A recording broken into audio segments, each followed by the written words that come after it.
الحمدللہ رب العالمین والصلاة والسلام علی سید الانبیاء والمرسلین وعلی آلہ وصحبہ اجمعین۔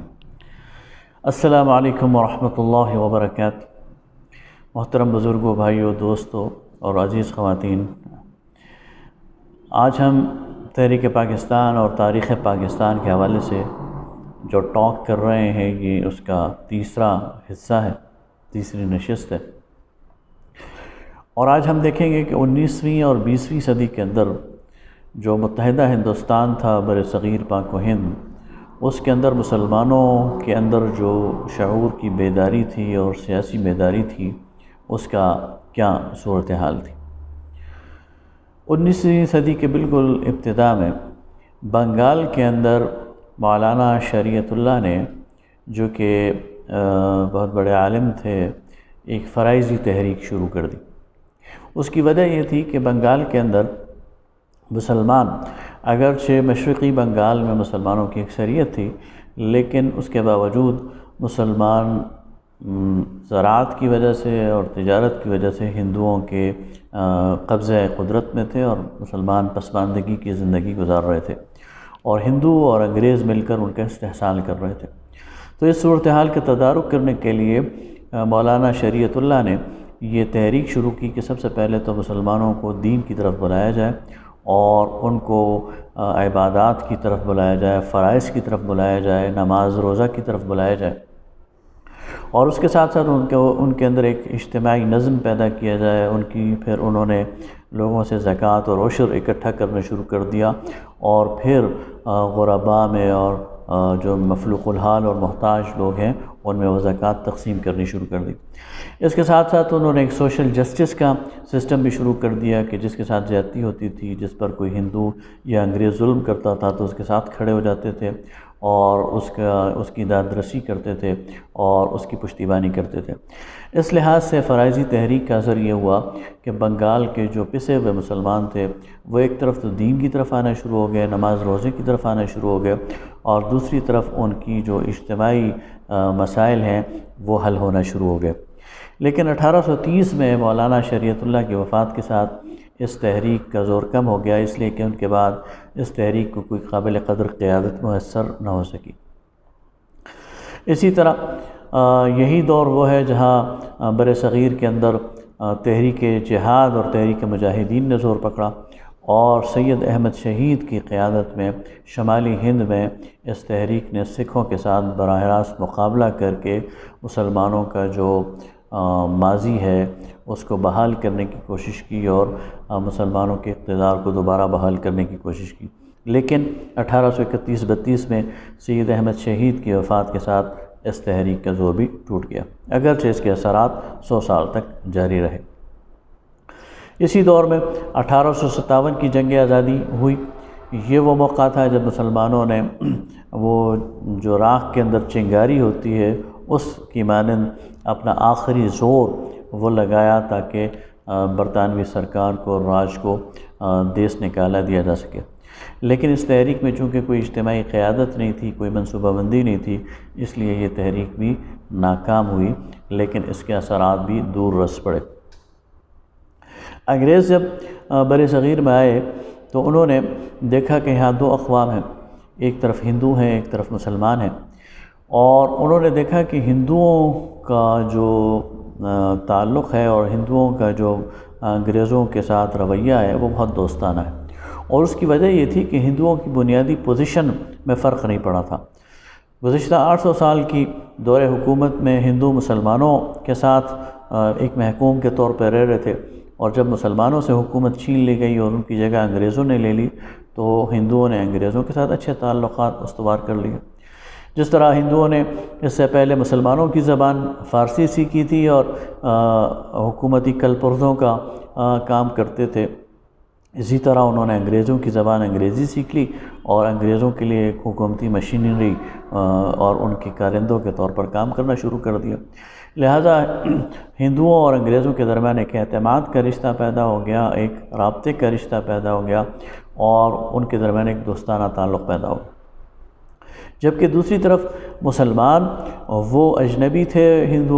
انگریزوں کے لیے، انگریزوں نے ان سے اقتدار چھینا تھا، اس لیے انگریز بھی مسلمانوں کے سے خوف زدہ تھے اور مسلمانوں کے بارے میں اچھا تاثر نہیں رکھتے تھے۔ دوسرا، مسلمانوں کے درمیان جو پے در پہ تحریکیں اٹھ رہی تھیں جو انگریزوں کا مقابلہ کر رہی تھیں، لہٰذا انگریزوں نے مسلمانوں کے ساتھ آتے ہی ایک دشمنی والا سلسلہ جاری رکھا، اور خاص طور پر 1857 کی جنگ آزادی کی ناکامی کے بعد انگریز نے کھلم کھلا مسلمانوں پر ظلم اور استحصال شروع کر دیا۔ آج 9/11 کے بعد ہم نے نام سنا گوانتانامو بے کا، کہ امریکہ نے ایک جزیرے میں ایک قید خانہ بنایا ہوا ہے اور پوری دنیا کے مسلمانوں کو اکٹھا کر کے اس میں ڈالا جاتا ہے۔ تو یہ امریکہ نے کام پہلی دفعہ نہیں کیا، اس سے پہلے انگریزوں نے بھی جزائر انڈمان میں ایک جزیرے کو مخصوص کر لیا جسے عرف عام میں کالا پانی کہا جاتا ہے، اور تحریک آزادی ہند اور مسلمانوں کی ساری قیادت جو مختلف آزادی کے تحریکوں میں شامل تھی، ان سب کو پکڑ پکڑ کر وہ کالا پانی لے جاتے تھے اور وہاں پر ان پہ ظلم اور تشدد بھی کرتے تھے، اور وہاں انہیں پوری دنیا سے الگ رکھا ہوا تھا۔ انگریزوں کا یہ خیال تھا کہ وہ مسلمانوں کے روح جہاد کو ختم کر دیں گے، مسلمانوں کے اندر جو تحریک آزادی ہے اس کو ختم کر دیں گے، اس کو دبا دیں گے، لیکن وہ اس میں کامیاب نہ ہو سکے۔ اس کے لیے انہوں نے ایک اور دلچسپ کام بھی کیا۔ انگریزوں نے باقاعدہ اس پر اپنے مشنریز کو بھیج کر، اپنے پادریوں اور راہبوں کو بھیج کر بر صغیر کی ایک تجزیاتی مطالعہ کیا، مسلمانوں کی نفسیات کا تجزیاتی مطالعہ کیا، اور پھر اس کمیشن نے جا کر رپورٹ دی کہ مسلمانوں کے اندر اگر آپ نے کوئی تبدیلی پیدا کرنی ہے تو ان کے اندر کسی نبوت کا اجرا ہونا چاہیے، کوئی نیا نبی آنا چاہیے جو انہیں جہاد سے روک دے۔ چنانچہ پھر انگریز نے باقاعدہ ایک نبوت لانچ کی غلام احمد قادیانی کی صورت میں۔ یہ بات اسٹیبلش ہو چکی ہے، اس کے حقائق منظر عام پر آ چکے ہیں کہ باقاعدہ پلاننگ کے ساتھ غلام احمد قادیانی کی نبوت کو لانچ کیا گیا، اور اس کا مقصد یہ تھا کہ مسلمانوں کے اندر ایسا طبقہ پیدا کیا جائے جو جہاد کو حرام قرار دے دے اور مسلمانوں کے جذبہ جہاد کو ختم کر دے، لیکن اس میں بھی انگریز کامیاب نہیں ہوئے۔ 20ویں صدی آتی ہے، تو 20ویں صدی کے آتے آتے سر سید احمد خان کا جو موقف تھا اور پھر علی گڑھ کا جو انسٹیٹیوشن تھا، اس کے نتیجے میں ایک ایسی مسلم نسل پیدا ہو گئی تھی جو مسلمانوں کے حقوق اور سیاسی حقوق کی بات کرتی تھی۔ تو اس نقطہ نظر کے لوگ یہ اکٹھے ہوئے اور 1906 میں ڈھاکہ میں آل انڈیا مسلم لیگ کو بنایا گیا۔ اس کا بنیادی مقصد یہ تھا کہ مسلمانوں کے اندر انگریزوں کی وفاداری پیدا کی جائے اور مسلمانوں کے لیے جو سیاسی حقوق ہیں اور خاص طور پر جداگانہ طرز انتخاب، یہ حقوق وہ لیے جائیں۔ 1930 میں اسی مسلم لیگ کے سالانہ اجلاس میں اس کی صدارت اس وقت علامہ اقبال فرما رہے تھے، اور یہ اجلاس الہ آباد کے مقام پر ہو رہا تھا۔ تو اس اجلاس میں جو خطبہ صدارت پڑھا علامہ اقبال نے، تو اس میں انہوں نے تصور پاکستان پیش کیا اور یہ کہا کہ جو شمال مغربی ہند ہے، اس کے وہ صوبے مثلا پنجاب اور سندھ اور بلوچستان اور سرحد اور بنگال، یہ وہ علاقے ہیں جہاں مسلمانوں کی اکثریت ہے، لہٰذا ان کو الگ ملک قرار دیا جائے تو یہاں مسلمانوں کا مستقبل یہ محفوظ ہو سکتا ہے۔ 1934 میں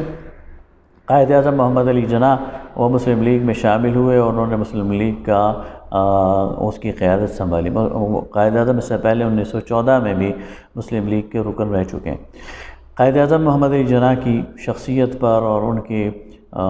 جو ان کے تصورات تھے اور ان کا جو تحریک پاکستان کے حوالے سے کردار ہے، اس پر انشاءاللہ پوری ایک الگ ٹاک ہم کریں گے اور اس میں ان پر بات کریں گے۔ ادھر اگر آپ دیکھیں تو 1905 میں انگریز نے انتظامی بنیادوں پر بنگال کو تقسیم کر دیا، اور اس کا نتیجہ یہ ہوا کہ جو مشرقی بنگال ہے وہ مسلمانوں کی اکثریت کا صوبہ بن گیا اور ڈھاکہ اس کا صدر مقام بن گیا۔ ہندوؤں کو یہ چیز راس نہیں آئی، ہضم نہیں ہوئی، اور انہوں نے اس پر احتجاج کیا اور بہت بڑے مظاہرے کیے، فسادات ہوئے۔ انگریز کو بھی لگتا ہے کہ شاید اس کے نتائج کا علم نہیں تھا، لہٰذا جب انگریز نے دیکھا کہ اس صوبے، اس انتظامی صوبے کا فائدہ مسلمانوں کو ہو رہا ہے اور مسلمانوں کی یہاں اکثریت بن رہی ہے، تو پھر 1911 میں انگریز نے اس کو ختم کر کے دوبارہ بنگال کو اکٹھا کر دیا۔ اس سے یہ بالکل صاف ہو گیا، واضح ہو گیا کہ انگریز اور ہندو یہ دونوں مسلمانوں کے حوالے سے کوئی بھی اچھی کام یہ نہیں کر سکتے، اور کوئی بھی مسلمانوں کے حوالے سے ان کے عزائم ٹھیک نہیں۔ اسی دوران 1915 میں تحریک ریشمی رومال یہ منصہ شہود پر آئی، اور اس کے بانی مولانا محمود الحسن فاضل دیوبند اور ان کے شاگرد مولانا عبید اللہ سندھی ہیں، اور ان کا مقصد یہ تھا کہ خلافت عثمانیہ کو اس بات پر قائل کیا جائے کہ وہ شمال مغربی ہند کے راستے وہ ہندوستان میں داخل ہو اور انگریز راج کے خاتمہ کر دے۔ بہت قابل عمل منصوبہ تھا، لیکن ایک طرف تو خود جو خلافت عثمانیہ ہے وہ بالکل آخری زندگی کے وہ دن گن رہی تھی اور بہت کمزور حالت میں تھی، اور دوسری طرف خود ان کا یہ منصوبہ قبل از وقت انگریز کے ہاتھ لگ گیا، اور اس کا نتیجہ یہ ہوا کہ خود مولانا محمود الحسن کو 1915 میں گرفتار کر لیا گیا، اور 1919 تک انہیں جزائر انڈمان یعنی کالا پانی میں رکھا گیا۔ اس کے بعد 1919 سے لے کر 1924 تک ایک اور تحریک یہ تحریک خلافت ہے، یہ ہندوستان میں چلی۔ اس تحریک کے بہت زیادہ سیاسی اثرات وہ ہند کی تاریخ پر مرتب ہوئے۔ اس تحریک کے روح رواں وہ علی برادران تھے، مولانا شوکت علی اور مولانا محمد علی جوہر، اور بنیادی اس کا موقف یہ تھا کہ حکومت برطانیہ پر پریشر ڈالا جائے کہ وہ خلافت کے انسٹیٹیوشن کو ختم نہ کرے، اس لیے کہ خلافت مسلمانوں کے لیے ایک مقدس انسٹیٹیوشن ہے، ایک ادارہ ہے، اور اس کے لیے انہوں نے انگریز کے سامنے اور وائسرائے کے سامنے اور برطانیہ میں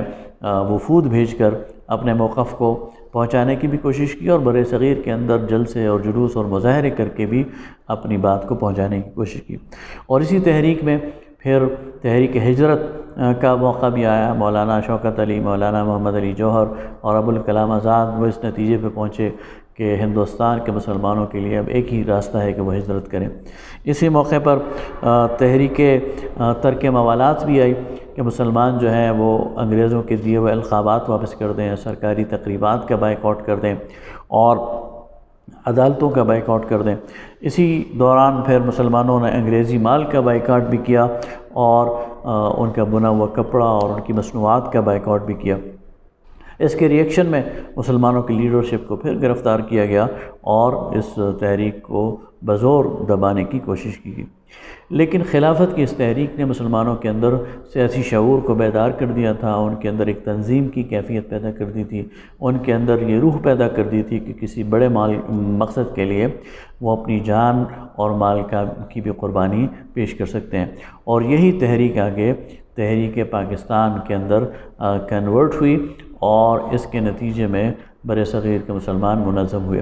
اگلی ٹاک میں انشاءاللہ ہم یہ دیکھیں گے کہ برِ صغیر کے اندر جو ہندوؤں کی تحریکیں تھیں اور ہندوؤں کا جو سیاسی ہلچل تھی وہ کیا تھی، اور ان کی لیڈرشپ کیا تھی، اور اس سے اگلی ٹاک میں انشاءاللہ پھر ہم قائد اعظم اور تحریک پاکستان کے حوالے سے مزید بات کریں گے۔ وآخر دعوانا ان الحمد للہ رب العالمین۔